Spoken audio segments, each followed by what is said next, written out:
যে যখন মন্দির থেকে বের হওয়ার চেষ্টা করে মেঘনাদ, এবং তার সামনে তার চাচা বাধা হয়ে দাঁড়ায় যে না, তোমাকে বাইরে যেতে দেয়া হবে না, তখনই কিন্তু এই কথাগুলো শুরু করে মেঘনাদ তার চাচা বিভীষণের উদ্দেশ্যে, যে এতক্ষণে, প্রথমেই কিন্তু মাইকেল মধুসূদন দত্ত বলছেন এতক্ষণে অরিন্দম কহিলা বিষাদে। এখানে অরিন্দম বলতে কাকে বোঝানো হচ্ছে? অরিন্দম বলতে এখানে মেঘনাদকে বোঝানো হচ্ছে, যে সে এতক্ষণে তার চাচাকে বলতেছে বিষাদে, কষ্ট নিয়ে বলতেছে, জানিনু কেমনে আসি লক্ষণ পশিল রক্ষপুরে। তাহলে রক্ষপুরে হলো লঙ্কা রাজ্যে, বা এখানে মন্দিরটাও বোঝানো হতে পারে নিকুম্ভিলা মন্দিরে। জানিনু কেমনে আসি লক্ষণ পশিল রক্ষপুরে, হায় তাত, তার কাছে যেহেতু ক্লিয়ার বিভীষণ যে এখানে সহযোগিতা করে নিয়ে আসছে লক্ষণকে, তখন সে বলতেছে হায় তাত, উচিত কি তব এ কাজ, নিকষাসতী তোমার জননী, সহোদর রক্ষ শ্রেষ্ঠ, নিকষাসতী তোমার জননী সহোদর রক্ষ শ্রেষ্ঠ। রক্ষশ্রেষ্ঠ মানে এখানে কার কথা বলা হচ্ছে? এখানে বলা হচ্ছে রাবণের কথা। এই রক্ষশ্রেষ্ঠ বলতে বোঝানো হচ্ছে রাবণের কথা, ঠিক আছে? এবং শুলি শম্ভু কুম্ভকর্ণ, যেটা বিভীষণের আরেক ভাই কুম্ভকর্ণের কথা এখানে বলা হচ্ছে, যে শিবের মতো শক্তিশালী, যখন শিবের হাতে ত্রিশূল থাকে তখন সে যেরকম শক্তিশালী, তেমনি শক্তিশালী আরেকজন ভাই বিভীষণের কুম্ভকর্ণ। ভাতৃপুত্র বাসব বিজয়ী, মানে বাসব মানে কি ইন্দ্রের সাথে যুদ্ধে সে মানে কি বিজয় লাভ করেছিল, এই কারণে মেঘনাদের একটা নাম এখানে, এটা কাকে বোঝানো হচ্ছে? মেঘনাদকে। মেঘনাদের আরেকটা নাম হলো বাসব বিজয়ী। এ কারণে সে বলতেছে কি, যে তোমার মানে ভাতৃপুত্র তব বাসব বিজয়ী। তারপর কি আসলো? তারপর এখানে আসছে, তারপরে মেঘনাদ বলতেছে যে নিজ গৃহপথ তাত দেখাও তস্করে। তস্কর মানে চোর। এখানে তস্কর বলতে বোঝানো হচ্ছে কাকে? তস্কর বলতে বোঝানো হচ্ছে লক্ষণকে, তাই না? তো এখানে লক্ষণের আরেকটা পরিচয় হলো তস্কর, মানে সে যেহেতু চোরের মতো সে রাতের অন্ধকারে প্রবেশ করেছে, মানে সকলের অগোচরে, এই কারণে তাকে লক্ষণকে তুলনা করা হচ্ছে তস্কর বা চোরের সাথে। তারপরে বলতেছে যে চন্ডালে বসাও আনি রাজার আলোয়। এইখানে চন্ডাল বলতে কাকে বোঝানো হচ্ছে? আবারও লক্ষণকে বলা হচ্ছে চন্ডাল, তস্কর, এগুলা লক্ষণের উদ্দেশ্যে। রাজার আলোয় নিয়ে এসে বসিয়েছো তুমি, যে কাজটা ঠিক হয়নি। কার মতে? মেঘনাদের মতে। কিন্তু বলতেছে কিন্তু নাহি গঞ্জি তোমা, তার চাচাকে সে বলতেছে কিন্তু আমি তোমাকে কি করতেছি না, তিরস্কার করছি না। কেন তিরস্কার করছি না? কারণ গুরুজন তুমি, তুমি গুরুজন পিতৃতুল্য। এ চাচা, তুমি তো আমার গুরুজন পিতৃতুল্য, এই কারণে তোমাকে আমি গঞ্জনা করছি না। ছারদার যাব অস্ত্রাগারে, পাঠাইব রামানুজে সমন ভবনে। বলতেছে তুমি আমার রাস্তাটা ছেড়ে দাঁড়াও, আমি এখনই ফিরে আসছি। আমি এখনই ফিরে আসছি, কারণ কি? এই রামানুজ বলতে কাকে বোঝানো হয়েছে? লক্ষণকে। বলতেছে পাঠাইব রামানুজে সমন ভবন। সমন ভবন বলতে আমরা কি বুঝি? সমন ভবন বলতে আমরা জমালয়কে বুঝি, যে আমি এখনই তাকে জমালয়ে বা মৃত্যুর কাছে বা মৃত্যুর দূতের কাছে পাঠিয়ে দেব। লঙ্কার কলঙ্ক আজি ভঞ্জীব আহবে। ভঞ্জীব আহব মানে কি? ভঞ্জীব আহব মানে হলো যুদ্ধ দ্বারা বিনষ্ট করা। আহব শব্দের অর্থ হলো যুদ্ধ, আর ভঞ্জীব মানে হলো বিনষ্ট করা। মানে আমি এখনই অস্ত্র নিয়ে আসতেছি, এবং যে অস্ত্র নিয়ে এসে আমি যুদ্ধ করে এই লঙ্কার কলঙ্ক লক্ষণকে আমি আজকে ধ্বংস করে দেব। তাহলে এখানে আমরা আবার বলতে পারি যে লঙ্কার কলঙ্ক বলতে কাকে বোঝানো হচ্ছে? লক্ষণকে বোঝানো হচ্ছে।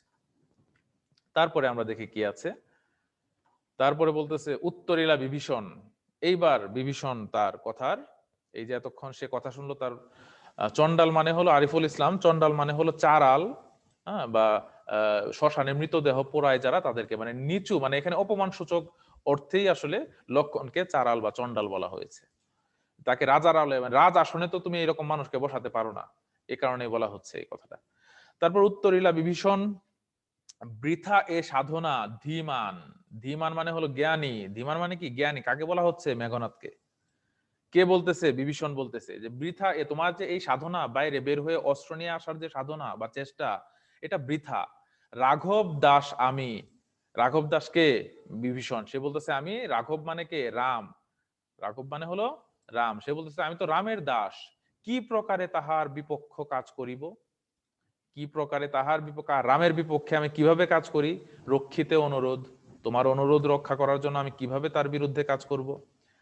তখন উত্তরিলা কাতরে রাবণী, রাবণী মানে কে, রাবণী মানে হলো মেঘনাদ, কারণ সে রাবণের সন্তান, এই কারণে সে রাবণী।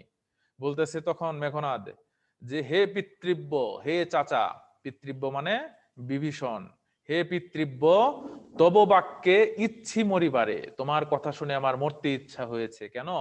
রাঘব দাস তুমি, রাঘবের দাস তুমি, তুমি রাঘবের দাস, কেমনে ও মুখে আনিলে এ কথা। তাত, তাত মানে কে, বিভীষণ বলতেছে কহতা দাসেরে, তাহলে এখানে দাস মানে কে, দাস মানে হলো মেঘনাদ। তো বলতেছে যে আমি তোমার দাস, তুমি কিভাবে রাঘবের দাস হও, তুমি এই কথা আমাকে বলো।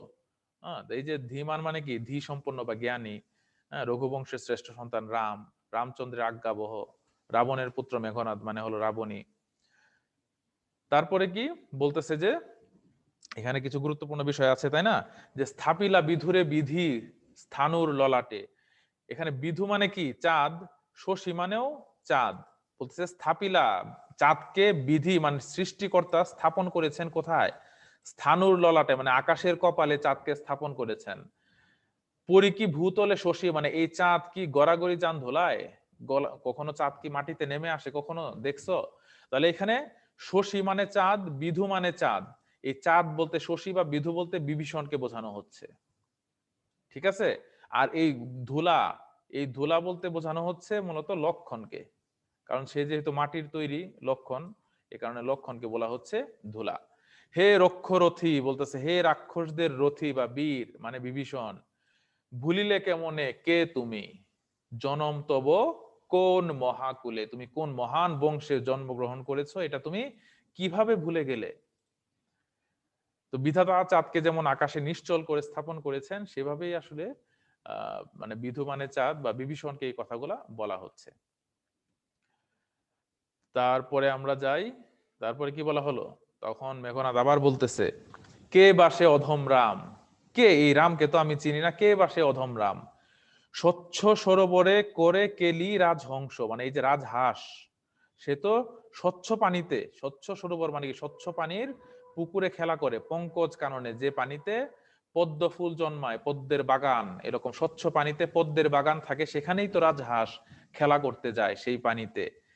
যাই কি সে কভু, হে প্রভু, প্রভু বলতে এখানে বোঝানো হচ্ছে বিভীষণকে, পঙ্কিল সলিলে, সে কি কখনো, পঙ্কিল মানে হলো কাদাযুক্ত পানি, সলিল মানে হলো পানি, সে কি কখনো কাদাযুক্ত পানিতে খেলতে যায় সেই রাজহাঁস।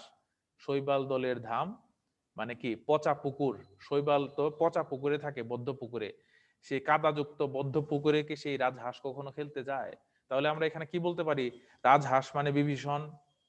আর শৈবাল দলের এই পঙ্কিল সলিল মানে হলো কি, পঙ্কিল সলিল মানে এখানে লক্ষণকে বোঝানো হচ্ছে, মানে কাদাযুক্ত পানি বা শৈবালযুক্ত পুকুর, বদ্ধ পুকুর বলতে এখানে লক্ষণকে বোঝানো হচ্ছে। আর রাজহাঁসকে, রাজহাঁস হলো এই বিভীষণ। তারপর বলতেছে মৃগেন্দ্র কেশরী মানে কি, মৃগেন্দ্র মানে হলো পশুরাজ, মৃগ মানে পশু, কেশরী মানে সিংহ, যার কেশর আছে। বলতেছে হে পশুরাজ সিংহ মানে কে, বিভীষণ, বিভীষণকে বলা হচ্ছে মৃগেন্দ্র কেশরী মানে পশুরাজ সিংহ। কবে, হে বীর কেশরী, হে বীর সিংহ, বলতেছে হে বীর সিংহ বিভীষণ, কবে তুমি শুনছো যে পশুরাজা সিংহ এই শৃগালকে মিত্র ভাবে, মিত্র মানে কি বন্ধু, বা শেয়াল মানে কাকে বোঝানো হচ্ছে, লক্ষণকে বলা হচ্ছে শেয়াল। তো তুমি তো চাচা, তুমি চাচা, তুমি তো হলো বীর সিংহ, তুমি কেন এই শিয়ালের সাথে বন্ধুত্ব করতে গেছো, সম্ভাষে মানে কি নিজে নিজে গিয়ে, হ্যাঁ, নিজেই গিয়ে সম্ভাষে সম্ভাষণ করে সে মানে আহ্বান করছে শৃগালকে বা শিয়ালকে বন্ধুত্ব করার জন্য।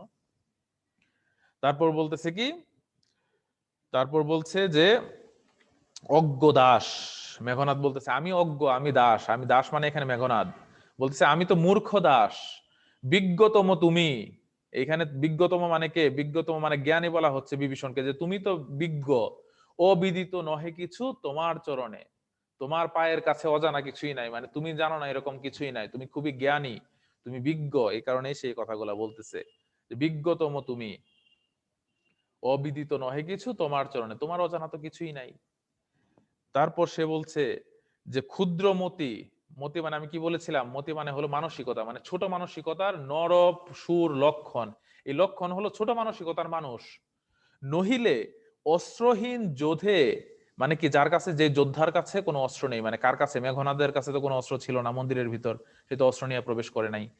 কিসে সম্বোধে সংগ্রামে, মানে এই লক্ষণ কি করেছে, এই অস্ত্রহীন যোদ্ধা মেঘনাদকে বলতেছে আসো আমরা যুদ্ধ করি, মানে সম্বোধে মানে আহ্বান করতেছে যুদ্ধের জন্য, সংগ্রামের জন্য। এটা কি কোনো কথা হলো? এই এই কারণে তো সে এই ক্ষুদ্রমতি, মানে কি ছোট মানসিকতার মানুষ। কহ মহারথী, এখানে মহারথী বলতে বলা হচ্ছে, মহাবীর বলতে বিভীষণকে বলতেছে, হে মহাবীর তুমি বলো। সুর মানে হলো হ্যাঁ আরিফ, সুর মানে হলো মানুষ বা মানব, অসুর মানে হলো দৈত্য। যেমন দুর্গা পূজায় অসুর বধ করা হয় না, দুর্গা নিচে একটা দেখবে যে অসুরকে সে মারতেছে, মানে দৈত্যকে মারতেছে। আর সুর মানে হলো মানব, মানুষকে বলা হয়। বলতেছে এখানে যে কহ মহারথী, মানে কি মহারথী মানে কে, মহারথী মানে হলো বিভীষণ। বলতেছে বলো মহাবীর, এ কি মহাবীরদের নিয়ম অস্ত্রহীনের সাথে যুদ্ধ করা? এটা কি মহাবীরদের নিয়ম? লক্ষণ তো নিজেকে মহাবীর মনে করে, কিন্তু এটা কি মহাবীরদের নিয়ম এটা, যে অস্ত্রহীন যোদ্ধার সাথে যুদ্ধ করা? তারপর মেঘনাদ বলতেছে নাহি শিশু লঙ্কাপুরে শুনে না হাসিবে এ কথা। এই কথা যদি আমার রাজ্যের কোন শিশুও শুনে, যে একজন মহাবীর গিয়েছে একজন অস্ত্রহীন যোদ্ধার সাথে যুদ্ধ করতে, তাহলে আমার শিশুরা পর্যন্ত হাসবে, এরকম এই কথাগুলা শোনার পর। তারপর বলতেছে ছাড়ো পথ, আসিব ফিরিয়া এখনই। তারপর তার চাচাকে বলতেছে রাস্তা ছাড়ো, আমি এখনই ফিরে আসছি। দেখিব আজি কোন দেব বলে, কোন দেবতার শক্তিতে। কারণ আমরা জানি কি ওই যে মায়াদেবীর সাহায্যে প্রবেশ করেছে এখানে মেঘনাদ, এবং বিভিন্ন দেবতারা সহযোগিতা করছে রাম লক্ষণকে যুদ্ধে, এই লঙ্কার যুদ্ধে। তা এটা তো মেঘনাদ জানে, এ কারণে সে বলছে কোন দেবতার শক্তিতে বিমুখে সমরে মরে সৌমিত্রী কুমতি। কুমতি মানে কুমানসিকতা, মানে খারাপ মানসিকতা। সৌমিত্রী মানে কি আমরা জানি লক্ষণ, সৌমিত্রী মানে কাকে বোঝানো হচ্ছে, লক্ষণকে।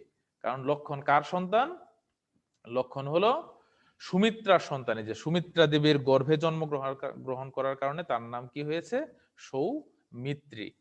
বলতেছে বিমুখে সমরে মরে, মানে কি সম্মুখ যুদ্ধে, সম্মুখ যুদ্ধে আজকে আমি দেখব কোন দেবতার শক্তিতে আজকে লক্ষণ সম্মুখ যুদ্ধে, মানে বিমুখে সমরে আজকে সম্মুখ যুদ্ধে এই সৌমিত্রী কুমতি, এই খারাপ মানসিকতার লক্ষণ আমার কি করতে পারে, কোন দেবতাকে নিয়ে আসবে, নিয়ে আসুক, কার শক্তি নিয়ে আসবে, নিয়ে আসুক, আজকে দেখবো ওকে। তুমি আমার রাস্তাটা ছাড়ো, আমি অস্ত্রটা নিয়ে আসি। আচ্ছা, এখানে একজন বললা সিফাত বললে যে দ্বিতীয় লাইনটা বোঝানোর জন্য, তাই না? দ্বিতীয় লাইনটা হলো অস্ত্রহীন যোধে কিসের সম্বোধে সংগ্রামে, মানে নইলে। কেন নইলে বলছে, কারণ এই যে ক্ষুদ্রমতি, মানে ক্ষুদ্র ছোট মানসিকতার লক্ষণ, ক্ষুদ্রমতি নর সুর লক্ষণ, তার তো ছোট মানসিকতা, যে কারণ নয়তো কি সে এই অস্ত্রহীন যোদ্ধা, মানে অস্ত্রহীন যোদ্ধা এখানে কে, মেঘনাদ। মেঘনাদকে সে আহ্বান করতো আসো যুদ্ধ করি। সে তো অস্ত্র আনার জন্য সময় দিতই মেঘনাদকে, কিন্তু সে তো অস্ত্র আনার জন্য সময় দিতে রাজি না, বলে যে তুমি অস্ত্র ছাড়াই আমার সাথে যুদ্ধ করো। এ কারণে বলছে অস্ত্রহীন যোধে, মানে যোদ্ধাকে কিসে সম্বোধে সংগ্রামে, মানে আহ্বান করে যুদ্ধ করার জন্য। তারপর বলতেছে মেঘনাদ কি বলল, দেব দৈত্য নর রণে, মানে যুদ্ধে। মেঘনাদ তার চাচাকে বলতেছে আমি যে যুদ্ধ করেছি দেবতাদের সাথে, দৈত্যের সাথে, নরর সাথে, মানুষের সাথে, তুমি স্বচক্ষে দেখেছো রক্ষ শ্রেষ্ঠ। মানে এখানে বিভীষণকে সে বলতেছে রক্ষ শ্রেষ্ঠ, হে রক্ষ শ্রেষ্ঠ, তুমি তো নিজের চোখে দেখেছো আমার যে যুদ্ধ দেবতাদের সাথে, দৈত্যের সাথে, হ্যাঁ নরর সাথে, পরাক্রম দাসের, আমি যে তোমার দাস। মেঘনাদ বলতেছে আমি যে দাস, আমার পরাক্রম, পরাক্রম মানে কি, পরাক্রম মানে হলো আমার যে অপরাজেয়, বা আমার যে শক্তি, আমার শৌর্য, এটা তো তুমি নিজের চোখে দেখেছো। কি দেখি ডরিবে এ দাস, এ দাস মানে কি, মেঘনাদ বলতেছে আমি যে তোমার দাস, আমি কি দেখে ভয় পাবো এ দুর্বল মানবে। এই দুর্বল মানব মানে কাকে বোঝানো হচ্ছে এখানে, লক্ষণকে বলা হচ্ছে। লক্ষণকে বলা হচ্ছে যে এই দুর্বল মানবকে দেখে আমি কি দেখে ভয় পাবো, মেঘনাদ এই কথা বলতেছে। নিকুম্ভিলা যজ্ঞাগারে প্রগলবে পশিল দম্ভী।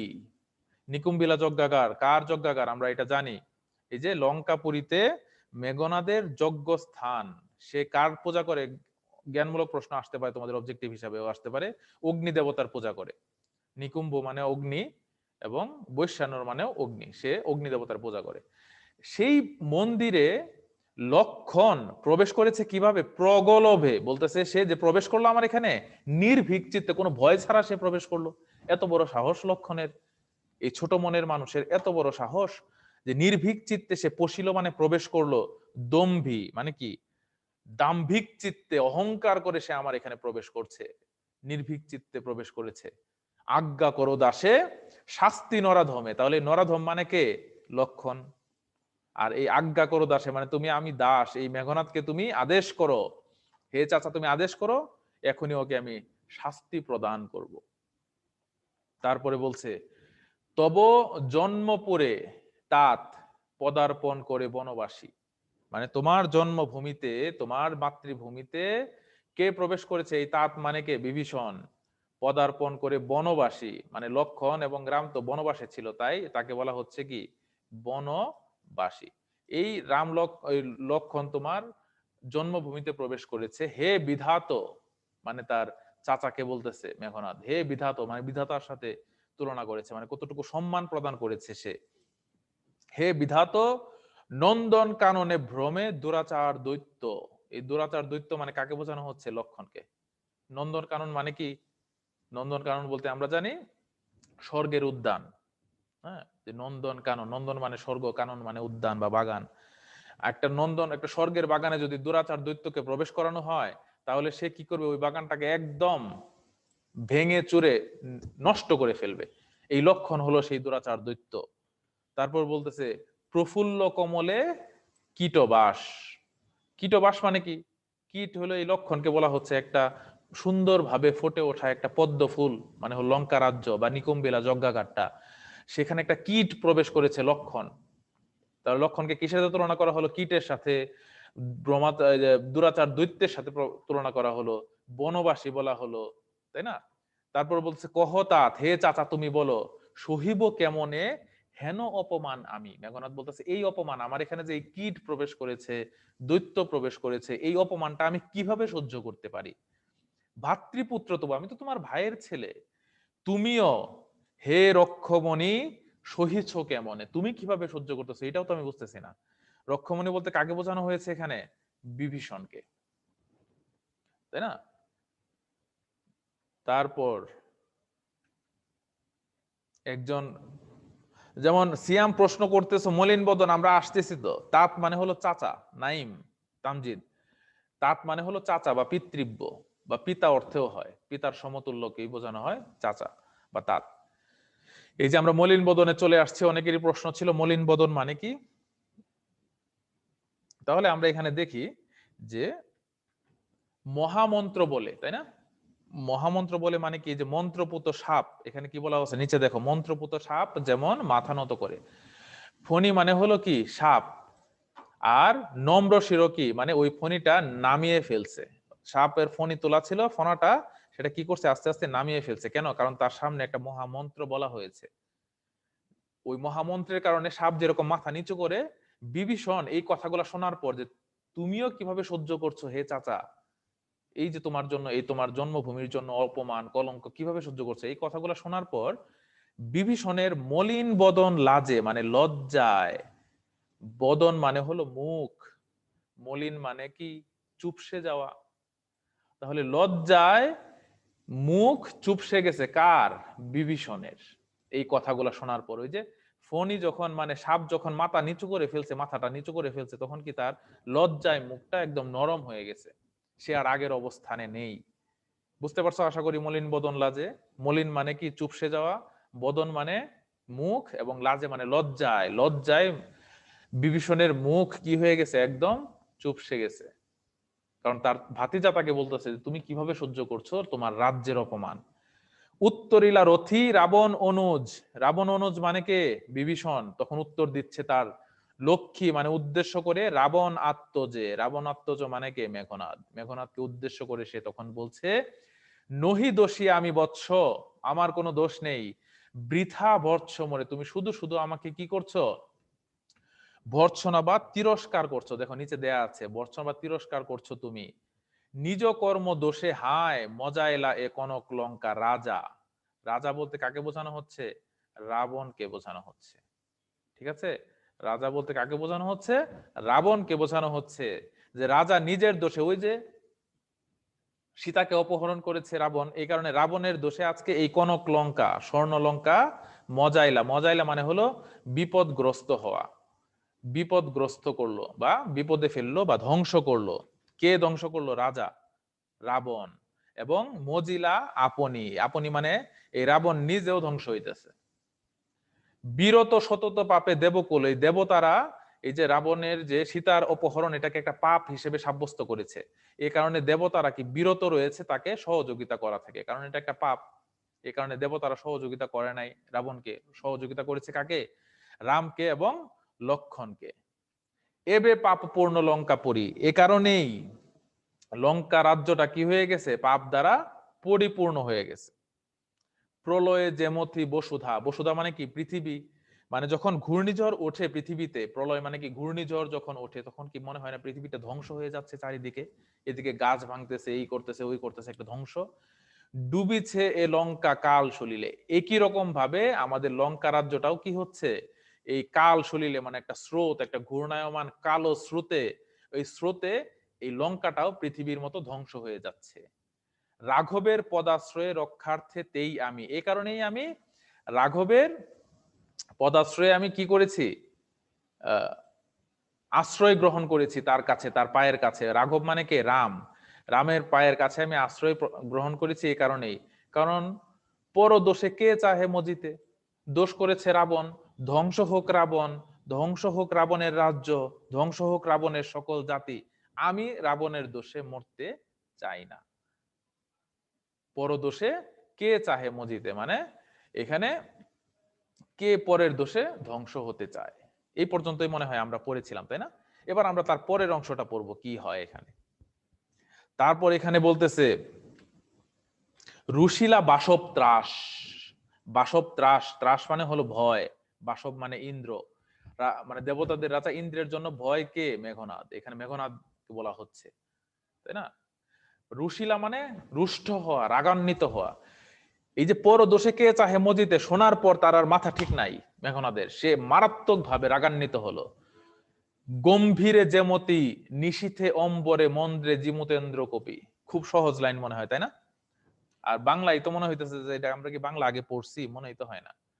ওই যে দেখো বাসব ত্রাস মানে বাসব ভয়ের কারণ, এখানে কি বোঝানো হচ্ছে? গম্ভীরে মানে কি? গভীর। নিশি মানে কি? রাত, গভীর রাতে। অম্বর মানে হলো আকাশ। মন্দ্রে জিমুতেন্দ্র কপি, জিমুতেন্দ্র মানে কি? দেখো, মন্দ্র মানে হলো শব্দ, এই যে দেখো নিচে দেয়া আছে কিন্তু আমাদের শব্দের অর্থগুলো। মন্দ্র মানে শব্দ বা ধ্বনি, এবং জিমুতেন্দ্র মানে কি? মেঘের ডাক বা আওয়াজ। জিমুতেন্দ্র মানে মেঘের ডাক, মন্দ্র মানে শব্দ বা আওয়াজ। তাহলে এখানে কি বলতে পারি আমরা যদি লাইনটা এখন স্পষ্টভাবে বুঝতে চাই? তাহলে আমরা দেখো, আমরা এখানে বলি গম্ভীর রাতে আকাশে বজ্রপাতের আওয়াজ যখন পতিত হয় মাটিতে, সেই বজ্রপাতটা যখন মাটিতে পতিত হয় তখন একটা ভয়ঙ্কর একটা শব্দ, মনে করো রাত 2টা 3টার দিকে, গভীর রাত এবং একটা কেমন যেন তোমার গভীর একটা অবস্থা, গম্ভীর একটা অবস্থা, গভীর রাত 2টা 3টার দিকে হঠাৎ করে বজ্রপাত হইতেছে, ঠাস ঠাস করে বজ্রপাত হইতেছে, তখন যে একটা ভয়ঙ্কর অবস্থা, ঠিক একইভাবে রাগান্বিত হয়ে মেঘনাদ তখন শব্দ করতেছে, তার রাগের যে অবস্থা এটা সেই ভয়ঙ্কর রাতের মতো।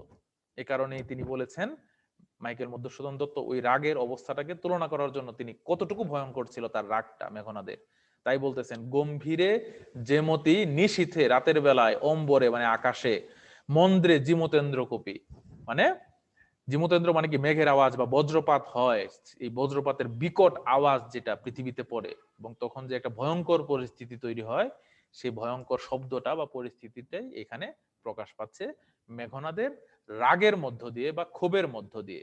কপি মানে হলো বর্ষণ হওয়া, মানে কোপ দেয়া, মানে ওই বজ্রটা যখন পৃথিবীতে পতিত হয় ওই কারণে বলা হয়েছে কপি।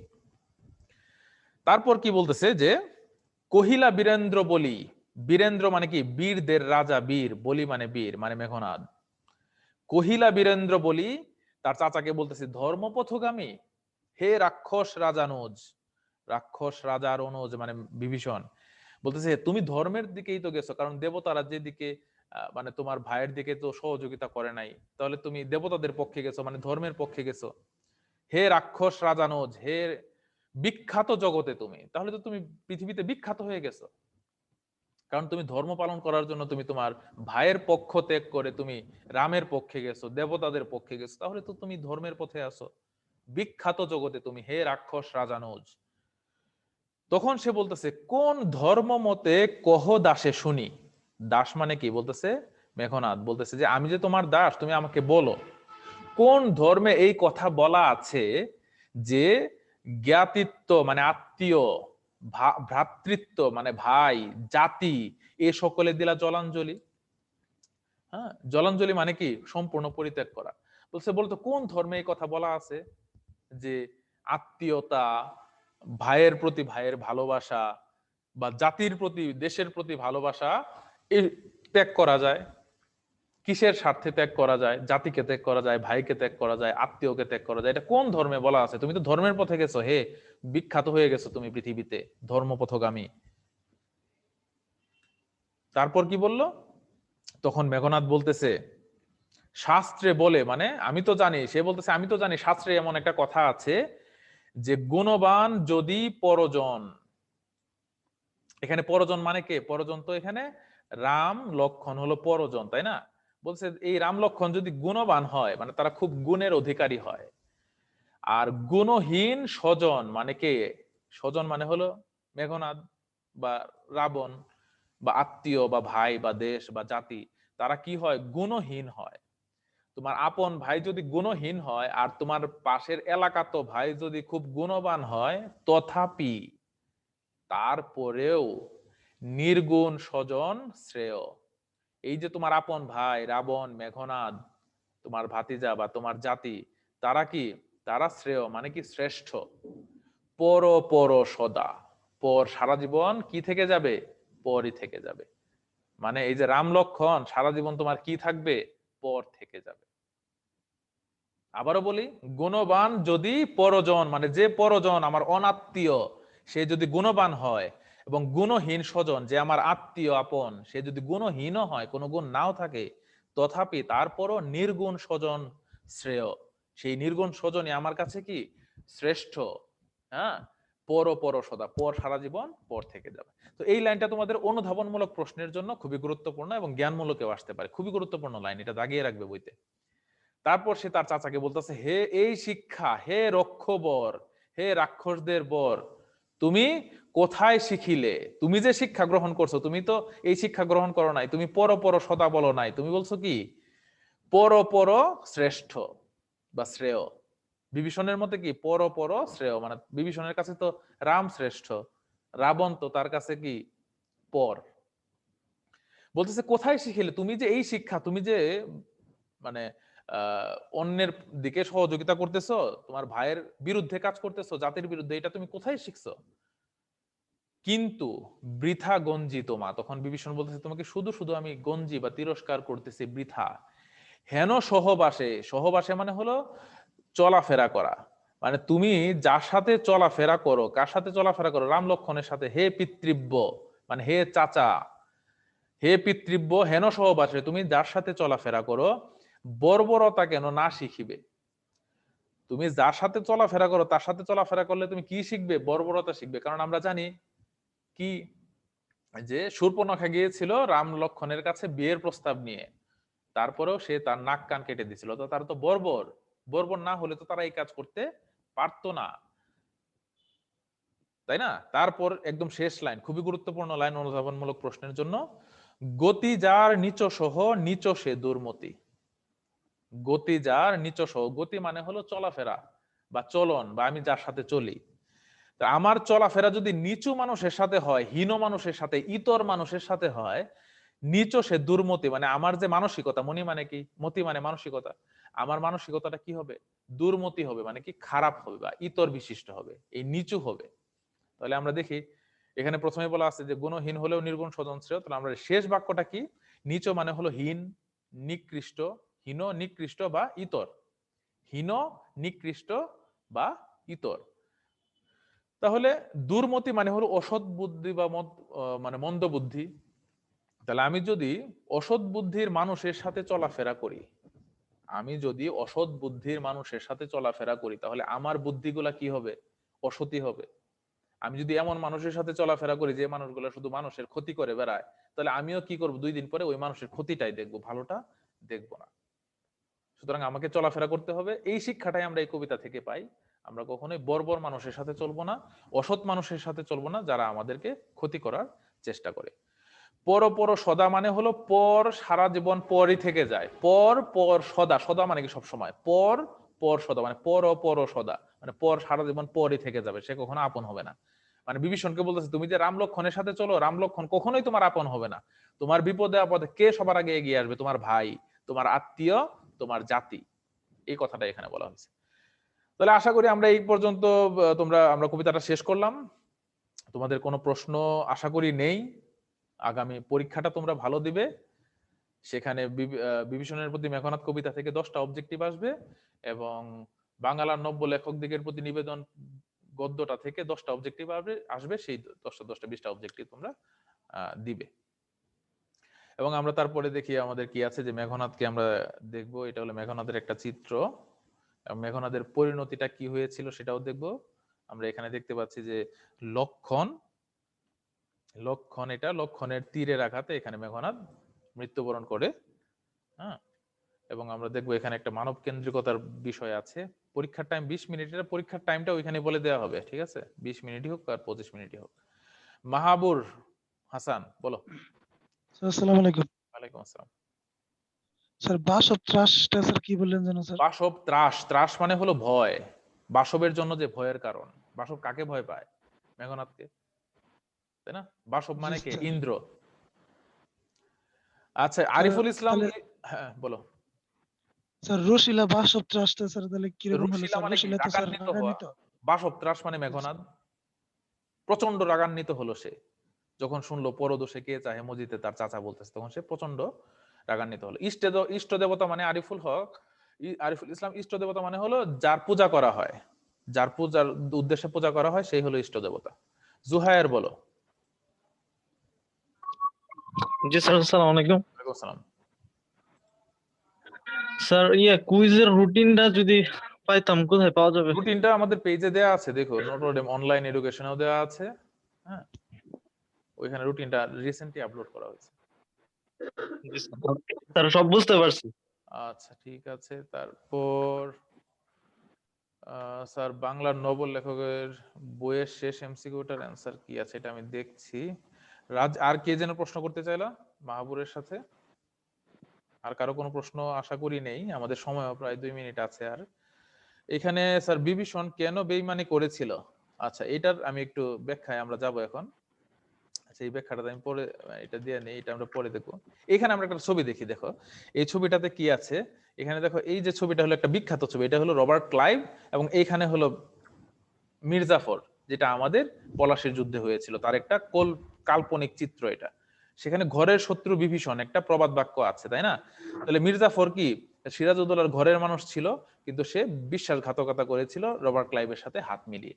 যে ঘটনাটা এখানে করেছে বিভীষণ, কারণ বিভীষণও তো আসলে সিংহাসনে বসতে চায়, তাই না? এখানে আমরা আরেকটা চিত্র দেখতে পাচ্ছি ঘরের শত্রু বিভীষণের, যেখানে আমরা দেখতে পাচ্ছি যে রাজাকার যারা ছিল 71-এর মুক্তিযুদ্ধে, যারা আমাদের জনগণকে এবং বাংলাদেশের মানুষকে, বাংলাদেশটাকে গিলে ফেলতে চেয়েছিল, তারা কোন দেশের মানুষ ছিল? আমাদের এই বাংলাদেশেরই মানুষ ছিল, এবং আমাদের সাথেই তারা বিশ্বাসঘাতকতা করেছিল, যেটা আমাদের এই কবিতার মূল বিষয়বস্তু। এবং আরেকটা চিত্র আমরা দেখবো, এখানে দেখতে পাচ্ছি যে একটা চিত্র, যেখানে বঙ্গবন্ধু মাটিতে লুটিয়ে আছেন, 15ই আগস্টের একটা চিত্র, কাল্পনিক, যেখানে বঙ্গবন্ধুকে কারা হত্যা করেছিল? আমার দেশের মানুষেরাই হত্যা করেছিল, যারা ওই যে জ্ঞাতিত্ব, ভ্রাতৃত্ব, জাতি সকলে দিলা জলাঞ্জলি যে কথাটা, বা পর সদা, এই কথাটার সাথে তাদের কোনো মিল নেই। বিভীষণ তো ভালোই কাজ করেছিল, ওকে কেন ছোট করা হলো? ভালো কাজ করছে আবার কোথায়? তামজিদ, সে তো তার জাতির সাথে প্রতারণা করছে, সে তার ভাইয়ের সাথে প্রতারণা করছে, সে তার দেশের সাথে প্রতারণা করছে, সে ভালো কাজ কোথায় করলো? তাই না? তো এই যে কথাগুলো এখানে, ঘাতকতা সে করেছে যে ঘরের শত্রু বিভীষণ হিসেবে। তাহলে আমাদের মূল বিষয়টা কি এখানে? মানে বিভীষণের বিশ্বাসঘাতকতা এবং মেঘনাদের দেশপ্রেম। বীর মুক্তিযোদ্ধাদের সাথে তুমি তুলনা করতে পারো এখানে মেঘনাদের, এবং রাজাকারদের সাথে তুমি তুলনা করতে পারো বিভীষণের। তো আমাদের সময় প্রায় শেষ, তোমরা ভালো থাকো, ভালো করে পরীক্ষা দাও। আর তোমার অ্যান্সারটা আমি দিচ্ছি, আমারটার অ্যান্সার তোমার বই তো আসলে